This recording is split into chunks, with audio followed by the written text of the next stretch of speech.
ইসলামের দৃষ্টিতে বিজয়ীদের করণীয়। ক্ষমতার নিয়ন্ত্রণ মহান আল্লাহর হাতে।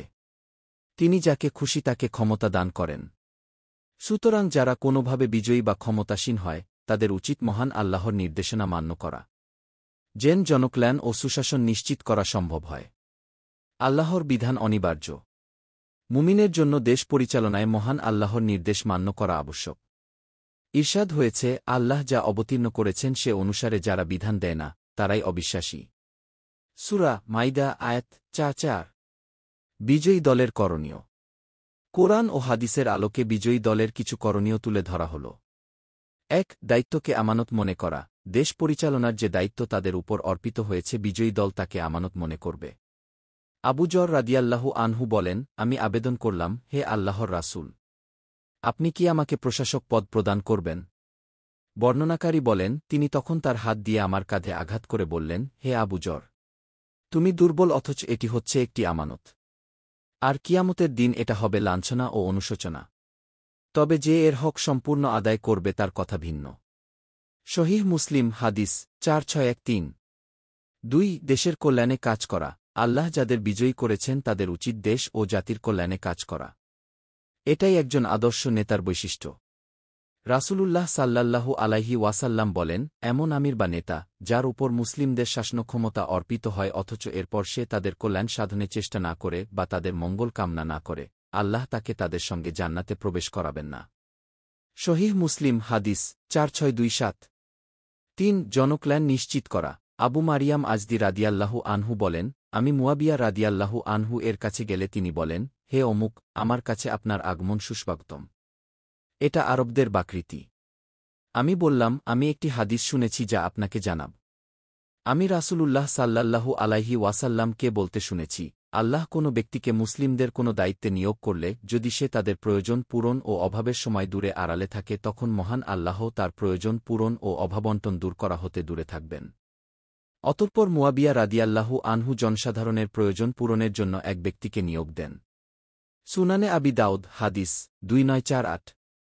৪. দেশ পরিচালনায় যোগ্য লোক নিয়োগ। বিজয়ী দল মন্ত্রিসভা থেকে শুরু করে রাষ্ট্র পরিচালনার সব ক্ষেত্রে যোগ্য লোক নিয়োগ দেবে।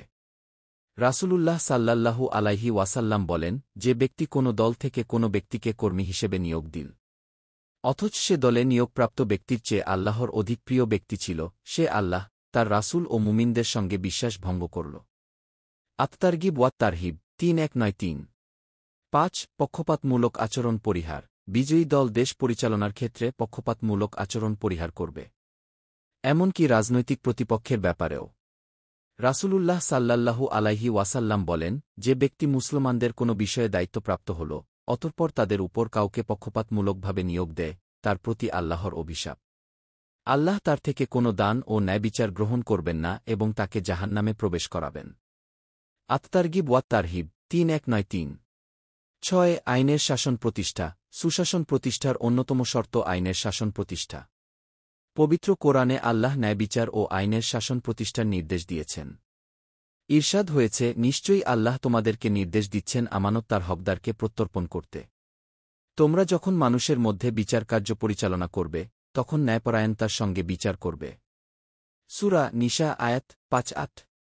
৭. বিশেষজ্ঞ লোকের পরামর্শ গ্রহণ। যারা বিজয়ী এবং যারা দেশ পরিচালনার কাজে নিযুক্ত হয় তাদের দায়িত্ব হল দেশ পরিচালনার জন্য প্রয়োজনীয় জ্ঞান ও দক্ষতা অর্জন করা এবং সব ক্ষেত্রে অভিজ্ঞ লোকদের পরামর্শ গ্রহণ করবে।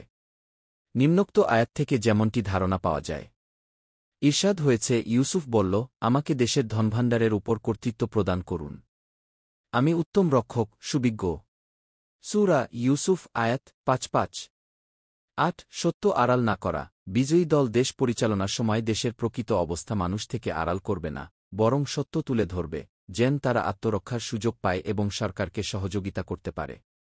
রাসূলুল্লাহ সাল্লাল্লাহু আলাইহি ওয়াসাল্লাম বলেন, যে বান্দাকে আল্লাহ প্রজা সাধারণের উপর দায়িত্বশীল করেন অথচ সে যখন মারা যায় তখনও সে তার প্রজা সাধারণের প্রতি প্রতারণাকারী থাকে, তবে তার জন্য আল্লাহ জান্নাত হারাম করে দেন।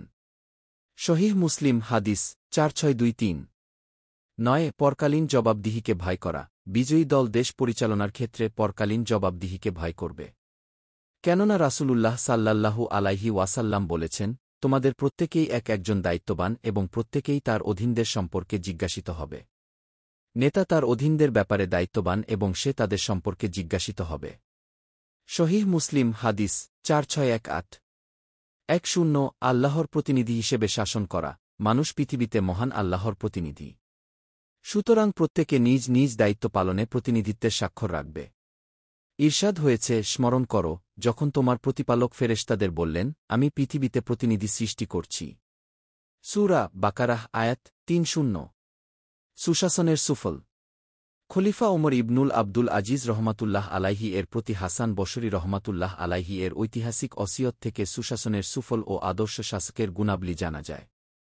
তিনি বলেন, হে আমিরুল মুমিনিন, আপনি জেনে রাখুন, নিশ্চয়ই আল্লাহ ন্যায়পরায়ণ শাসককে সব ভারসাম্যহীন বস্তুর জন্য ভারসাম্য, পাপীর জন্য পরিশুদ্ধি, বিশৃঙ্খলার জন্য শৃঙ্খলা, দুর্বলের জন্য শক্তি, মাজলুমের জন্য মুক্তি এবং অত্যাচারীর জন্য ভীতিস্বরূপ বানিয়েছেন। সিরাতু ওমর ইবনুল আব্দুল আজিজ, পৃষ্ঠা 9-3।